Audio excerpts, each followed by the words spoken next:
Here's everything you need to know ahead of Auburn versus Baylor on Friday night. The Tigers have had 4 straight losing seasons for the first time since 1950, and knowing Auburn, they want to be in national contention. Baylor and head coach Dave Aranda are trying to build back up their brand and have a massive chance to do it at home in Waco. Where I think Auburn has the advantage is on the outside. Our top 3 receiving core against a Baylor defense that was often exposed in the secondary last year. The Bears will be relying on a lot of new faces, especially Carl Williams, a guy who is supposedly going to start week 1 for the Bears, has been ruled doubtful for Friday's game.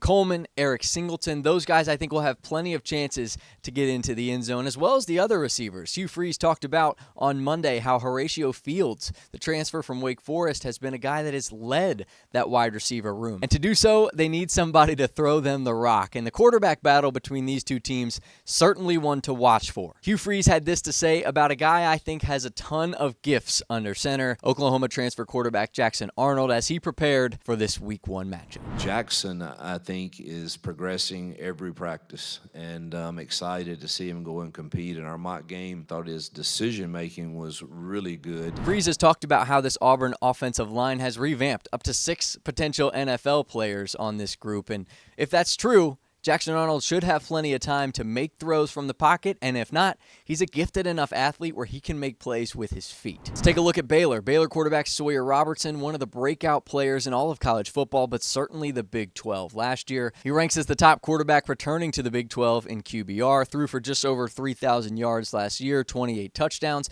and he didn't even take over the starting role for the Bears until after Big 12 conference play had begun. And having a Robin to your Batman in the backfield like he does with Bryson Washington will certainly be a massive help. Last year, 1,100 all-purpose yards for Washington. He's a guy that can break your everyday handoff into a 25-yard gain. And if those start to add up, it could be trouble in paradise. Auburn's front has some studs, Keldrick Falk being one of them, and a lot of new faces. So if I'm Baylor, I want to establish the run game and maybe even try to get Washington into the pass game a little bit, because if you do, it could be advantage Baylor. Who do you think wins, and what is your score prediction for Friday night's game in Waco?